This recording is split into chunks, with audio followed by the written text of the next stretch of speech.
Your Excellencies, distinguished guests, ladies and gentlemen, very good morning to you. I would like to, first of all, express my gratitude to the Wilson Center for inviting me to speak today on this important topic, which is the evolving partnership between Nigeria and the United States in an ever-changing global arena. It is a great honor to address you on the continually evolving partnership between Nigeria and the United States in an ever-changing global arena. We find ourselves at a crucial juncture marked by unprecedented global challenges and transformative opportunities. Nigeria and the United States have a long-standing and robust relationship dating back to our independence in 1960. And since then, the relationship has continued to grow from strength to strength, as illustrated by our significant bilateral trade and cooperation on a wide range of issues. Just yesterday, as has been mentioned, I met with the U.S. Deputy Secretary of State, Kurt Campbell, as a follow-up to the very successful 6th Nigeria-U.S. Binational Commission in Abuja to strengthen our partnership on economic growth, security, technology, energy, food security, and multilateral reform. Through engagements such as the Binational Commission, we can and are making progress as a partnership. Our shared values and ambitions, democracy, stability, and a commitment to addressing the needs of our peoples provide a strong foundation on which we can build.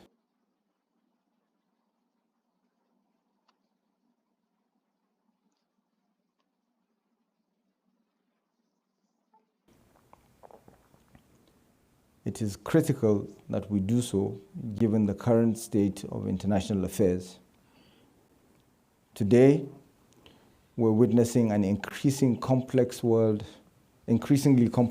shaped by conflicts, growing polarization, breakdown of long-standing institutions, and significant multidimensional challenges, including climate change, terrorism, transnational crime, as well as widespread disinformation. Ongoing developments in the Israel-Palestine crisis continue to draw global attention. Nigeria, like the US, believes in a two-state solution, and we welcome efforts by the US to broker a ceasefire. But we must not underestimate the strength of feeling in the global South. This is a debate on the streets of Africa and Asia, and increasingly in America and Europe. Ordinary people see the images from Gaza and cannot fathom why America helps arm Israel, and yet hesitates to support other allies fighting with more restraint against similar radical ideologies. Similarly, there has been a widespread recognition in the US that the persistent conflict in Ukraine challenges the world community to uphold principles of sovereignty and territorial integrity. These are principles that are fundamental to the United Nations Charter and to which our nations are unwaveringly committed. Nigeria was among the first to support the UN General Assembly resolution to condemn the invasion of Ukraine. Our commitment to the principle of strategic autonomy is not counter to, but rather aligns with our conviction that the global system must be based on the pursuit of peace, stability, and inclusive development. As a student of international relations, I'm concerned by the seeming return of great power competition. The importance of neutral ground that provides decision makers and diplomats with the opportunity to meet and diffuse tensions cannot be overstated. Ukraine warns us of the terrible consequences when we miss that opportunity. Nigeria's history of overcoming differences and celebrating our diversity means that we can play such a role, a non-aligned conciliator, helping to cool temperatures and prevent dangerous escalation. In many ways, Nigeria is the canary down the coal mine. Insecurity in Nigeria is inextricably linked to instability in the sub-region, which in turn can have a severe impact on global stability through increased terrorism, proliferation of arms, human trafficking, and irregular migration.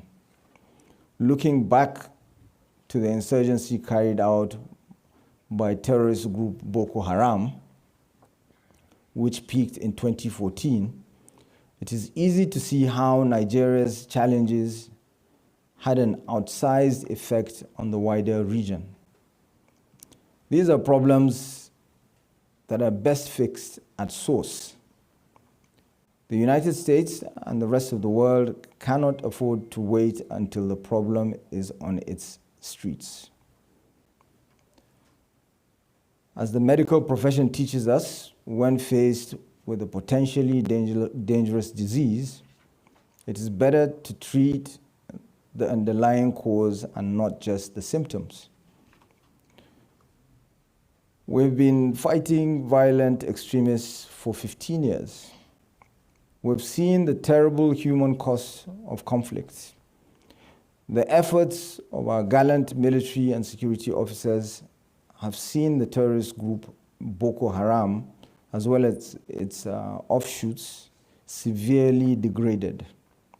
Nevertheless, the threat of terrorist organizations and armed groups exploiting instability remains.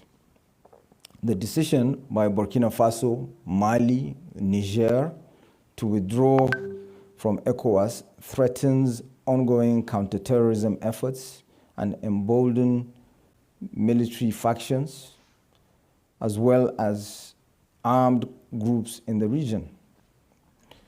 Well-meaning interventions by some states only exacerbated the situation and led to accusations that Nigeria and ECOWAS were vassals of foreign powers. More positively, we're beginning to see indications that the international community understands its interests are probably best served when it helps support African-led solutions to African problems. By contrast, allegations of human rights abuses and killings of Christians, some accurate, some not, fake news is very much a global phenomenon, have led countries like the US to refuse to provide Nigeria with necessary arms, undermining our ability to counter terrorism and other major threats. This must change. While we accept that there have been isolated incidents of abuse, the Nigerian army and security institutions, while fighting enemies that have used children as suicide bombers to attack markets and other soft targets, remain committed to human rights. In fact, in 2016, the Nigerian army launched a human rights desk to better identify and respond to such cases. We're not perfect, but we investigate, we're transparent, and we act. We're a country under the rule of law and due process. Our country safeguards the freedom of religion, speech, and association. Nigeria is closer than it looks. The fragility of democracy, climate change, migration issues, the challenge of violent extremism, and other organized crime, these are America's issues, everyone's issues, and Nigeria is on the front line. To reiterate, the best way to fix the problem is at source. As a regional leader that has demonstrated its credentials and capacity to address insecurity, we need the weapons, equipment, technical support, and capacity building to counter terrorism, insecurity, and disinformation. But we're seeking partnerships, not handouts. Partnerships that can help keep our country and the wider region safe and stable, laying the foundation for sustainable growth, particularly in the wake of the African Continental Free Trade Area. The world is in a flux, but the relationship between Nigeria and the United States can transcend the challenges of today. Let us embrace the possibilities of tomorrow by promoting democracy, driving inclusive development, making the most of our demography, and strengthening links with our diaspora, in line with President Bola Tinubu's doctrine of 4D diplomacy. Together, we can endure an ever-changing global landscape and leverage our collective strengths to foster an environment that encourages real mutual benefit and upholds the dignity of our peoples. Together, as a spirit of unity and determination, with a spirit of unity and determination, we can chart a new path forward for peace, stability, and prosperity. Thank you all for your attention.